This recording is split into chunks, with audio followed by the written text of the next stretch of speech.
안철수 의원이 또 철수했다는 소식이 들려왔는데 대체 무슨 일일까요? 영상 보시고 이어가 보도록 하겠습니다. 만약에 전대가 8월 중순에 마친다고 하면 아마도 신임 당대표와 겹치는 부분이 있을 겁니다. 그래서 전대는 지금 생각하고 있지 않습니다. 오늘 출마로 이해하는 거예요? 예, 생각하고 있지 않습니다. 합의되지 않은 날치기 혁신위원회를 거부합니다. 그리고 저는 전당대회에 출마하겠습니다. 그 핵심은 인적 쇄신에 있었습니다.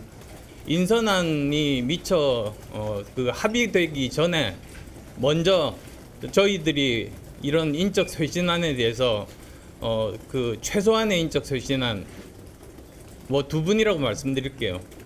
에 대해서 인적 쇄신안을 비대위에서 받을 수 있겠는지 그 의사부터 먼저 타진을 했는데 결국은 받지 않겠다는 그런 답을 들었습니다. 그래서 만약에 그렇다면 제가 혁신위를 할 이유가 없다 한다고 하더라도 그게 받아들여지지 않으면 실패하고 우리 당에는 더 큰 해가 될 거다 이런 판단을 하게 됐습니다. 지난 대선 기간 동안에 일종의 정치적인 책임을 지는 자리에 계셨던 분들에 대해서 말씀드린 겁니다. 안철수 의원이 어떤 저 인터뷰를 또 기자들의 일문일답에 응하면서도 뭔가 결기 또는 분노, 분기탱천 그런 게 느껴진 게 왜냐하면 뭔가 막 입술을 조금 떨면서 이 격한 감정을 억누르려는 게 느껴지는 그런 모습이었어요.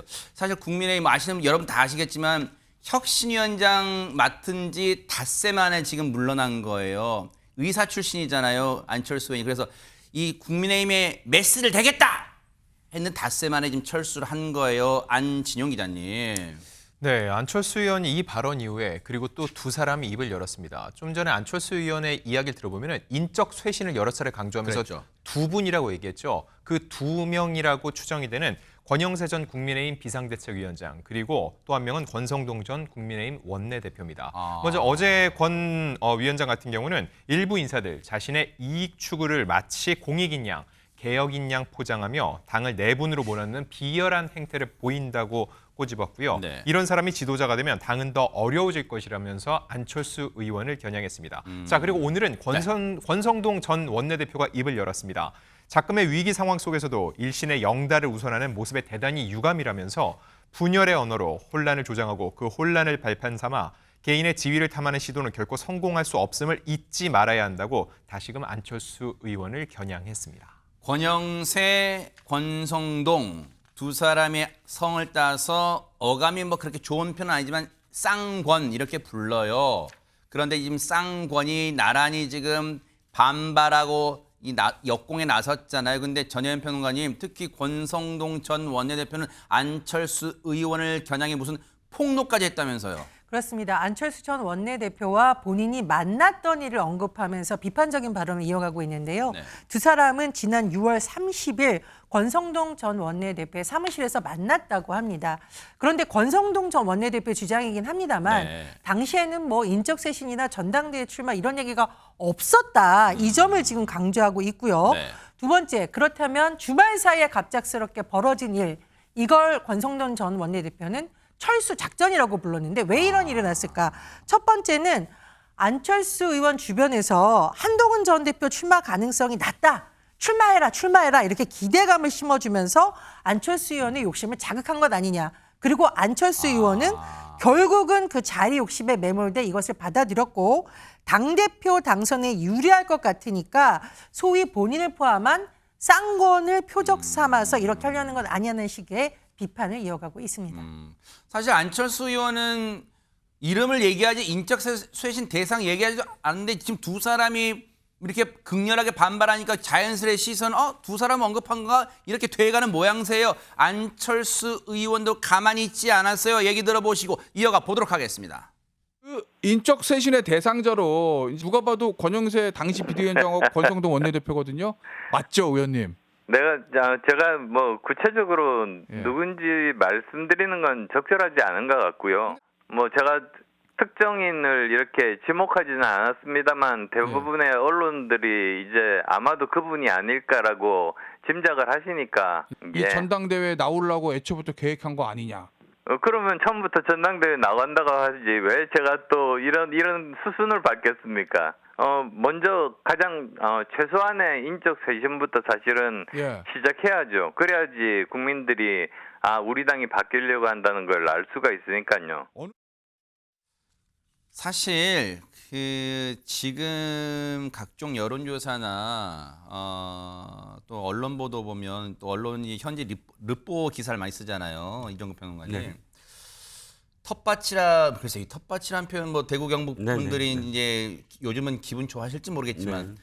TK의 민심도 상당히 싸늘해졌어요. 아주 안 그리고 이제 좋죠. 인적 쇄신 얘기 나오는데 네. 지금 사실 안철수 의원도 약간 비판에 자유롭지 못한 게 그럼 혁신위원장을 맡는 게 무슨 애들 장난도 아니고 그렇죠. 애초부터 마음이 대표에 있었던 거 아니냐 뭐 그런 그렇죠. 비판도 나올 수 있는 대목 아니에요. 아니 그럼요. 그러니까 일단 인적 청산 내지는 인적 쇄신의 전권을 달라. 사실 이거는 당연한 거예요. 지금 모든 문제가 사실상 개혁을 해야 되고 혁신해야 되는데 혁신을 하는 게 제도 바꾼다고 혁신이 되는 게 아니거든요. 사람을 바꿔야 돼요. 네. 그러면 일단 뭐 2명을 바꿔달라, 뭐 3명을 바꿔달라. 그 뭐 몇 명이 아니라 나한테 그런 전권을 달라. 이게 사실 조건이 됐어야 돼요. 그런데 뒤늦게 안철수 의원의 지금 문제는 이거예요. 처음부터 그런 정권을 달라. 그러면 내가 하겠다라고 해서 아예 정권을 바꾸고 시작하던가 뒷말 없게. 그런데 가만히 조용히 좀 이렇게 진행이 되고 혁신위원을 딱 발표해서 출발하는 날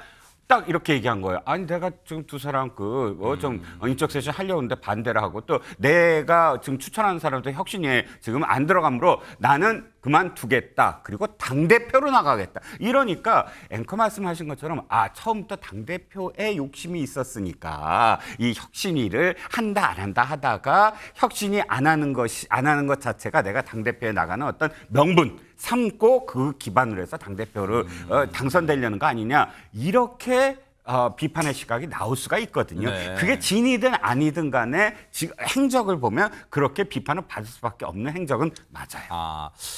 뭔가 약간 이 코너 구석으로 상황이 이 말을 바꾼 모양새가 돼서 꼭 안철수 의원의 말을 바꿨다고 뭐 단언한 거 아닌가 오해는 마시고 불쾌하지 마세요. 뭔가 그렇게 코너로 몰리는 모양새가 돼서 그랬을까요? 박성배 변호사님, 안철수 의원이 좀 도와주십시오. 손을 내미는 사람도 있다면서요. 안철수 의원이 오늘 김문수 전 대선 후보와 한동훈 전 대표에게 당대표 경쟁자로서 손을 내밀었습니다. 안철수 의원은 출마한다 안 한다는 기사가 무한 반복되면서 두 분의 행보에 당원과 국민의 피로도가 점증하고 있다. 과감하게 전당대회 출마 선언을 하고 당의 혁신에 대해 함께 이야기하자고 제안했습니다. 또한 네거티브는 지양하고 안철수, 김문수, 한동훈의 혁신이 무엇인지 국민과 당원 앞에서 경쟁해야 하지 않겠느냐고도 덧붙였습니다. 아니 근데 오늘 뭐 어디 기사 보니까 이정근 평론가님. 네. 안철수 의원이 이제 이른바 우리 이제 정치판에서 그런 얘기 하잖아요. 어떤 행동 나서기 전에 주판을 다 튕겨봤다고 이제 뭐 그런 표현을 하잖아요. 약간 속된 말로. 네네네. 일각에 어떤 보도 보니까 한동훈 전 대표가 당대표 나올 가능성이 좀 희박하니까 안철수 의원이 결심했다 뭐 그런 얘기도 나오고 막 그래요. 네네. 그런 이야기가 지금 뭐 주변에서 굉장히 많이 나와요. 이게 뭐냐면 안철수 의원이 갑자기 혁신위원장 한다고 그러다가 당대표 바꾼 이유가 뭘까라고 궁금해하니까 거기에 대해서 이렇게 이야기가 나오는 겁니다. 안철수 후보 측이 안철수 의원 측에 가까운 사람들이 지난 주말에 계속 안철수 의원에게 이야기를 했다는 거예요. 어떤 이야기? 한동훈 대표가 안 나올 것 같아. 왜냐하면 한동훈 한동훈 개라고 우리가 부르는 거기서 좌장 역할을 맡았던 조경태 육선 의원이 나온다고 하는 거 봐봐. 그러면 이미 한동훈 대표랑 얘기가 된 거야. 좌장이 나온다는데 대표가 어떻게 나와? 그러면 대표가 안 나올 생각인 것 같아. 그렇다면 한철수 의원이 이번에야말로 기회다. 그러니까 꼭 이번에 그냥 이 혁신위원장 하지 말고 당대표로 가자라는 식의 조언이 있었다라는 이야기가 지금 돌고 있는 거예요. 여기에다가 더 이제 채찍질을 하는 게 뭐냐면 그런 분위기를 이 사람의 발언도 김문수, 한동훈은 좀 나오지 말아요. 이런 얘기를 하고 있어요. 한번 들어보시고 이어가 보도록 하겠습니다. 네, 새 당대표로 김문수 전 후보 또 한동훈 전 대표 이야기 계속 나오고 있어요. 네. 두 사람 모두 출마하겠다는 얘기를 하지 않고 있고요. 어떻게 전망하세요? 저 개인적인 생각은 이번에 대선 후보로 나왔던 멤버들은 저는 출마를 안 했으면 좋겠습니다. 그래요? 예. 예. 왜 그러냐면은 우리가 대선에 패배를 했잖아요. 정말 지금 현재 우리 국민들이 바라는 거는 국민의힘이 예. 이 상태로는 안 된다. 그 변화를 해야 된다. 예, 이런데 미래지향적으로 지금 가야 되지 않겠어요? 예. 저는 젊은 층이 가급적이면 나와서 우리 국민들에게 또 우리 당원들에게 변화하는 모습을 보여주는 후보가 나왔으면 좋겠다. 그렇죠. 물론 꼭 누구는 되고 누구는 안 되고 시기 그게 또 바람직한 건 아니지만 어쨌든 그러면 누가 있어요? 그 저 두 사람 만약에 두 사람 진짜 안 나온다고 결심한다면 누가 국민의힘에 있어요? 누군가가 나와야 되는 게 굉장히 상상력의 저는 바람이에요. 왜냐하면 그 이외의 사람들은 늘 나온 사람들. 늘 당대표 선거, 대통령 선거, 늘 되풀이되던 분들이 지금 또다시 거론되잖아요. 저는 김대식 의원의 지금 의도나 의미나 여기에 찬동하지 않는 네. 부분이 있지만 그럼에도 불구하고 좀 더 새로운 얼굴이 딱 나와서 등장해서 바꿀 수 있으면 하는 바람은 저도 있거든요. 그러니까 지난번에 저는 이준석 지금 개혁신당 대표로 나오려는 이준석 의원이 우리 이 당의 국민의힘 당의 대표가 됐을 때 굉장히 충격적이었어요. 민주당도 되게 충격이었거든요. 네. 당시 이재명 대표하고 이준석 대표하고 만약에 딱 같이 투샷으로 있는데 양당 대표의 어떤 그런 그 세대 차이 이런 것들이 굉장히 걱정됐을 거예요. 민주당은. 그런데 그런 어떤 흐름이 네. 사실 잘 이어지지 않는 것 같아서 아마도 김대식 의원도 네. 좀 더 역동적인 어떤 후보, 역동적인 그러니까 시나리오. 네. 이런 분위기야, 이런 사람도 나와, 이런 바람도 일각에서는 나오고 있다는 겁니다. 네. 마지막은 전현 평론가님께 질문 드려볼게요. 홍준표 전 시장의 이제 김대식 의원이 홍준표 전 시장의 측근이었으니까 신당 창당은 안 할 것 같다는 게 이제 본인 이제 뇌피셜이에요. 근데 가만히 있을까요? 어떻습니까? 예, 제가 보기에는 가만히 있지 않을 것 같습니다. 네. 다만 그 시기를 볼 것 같은데요. 아마 국민의힘이 지금처럼 뭐 각종 여론조사에서도 크게 좋은 성적을 못 내거나 민심의 어떤 기대를 못 받는다면 아마 본인이 구원투수 역할을 하면서 나올 가능성이 있다고 보고요. 그 시기는 아마 지방선거 이전이 되지 않을까 싶습니다. 그 이유는 뭐냐 하면 정치인이 등판해서 뭔가 실적을 냈지 않으면 야당 정치인이 돋보기가 굉장히 어렵고 말씀해 주셨지만 지금 세대적으로도 보다 새로운 사람이 나와야 되는 욕구가 있기 때문에 아마 그 시점을 조율하지 않을까 그런 생각이 듭니다. 네. 정치는 생물이라고 하죠. 안 나올 듯 어떤 일이 벌어지지 않을 것 같으면서 갑자기 벌어질 수 있는 게 정치니까요. 앞으로 어떤 일이 또 어떤 행보, 누가 어떤 행보를 할지 뉴스파이터가 차분하게 따라붙어 보도록 하겠습니다.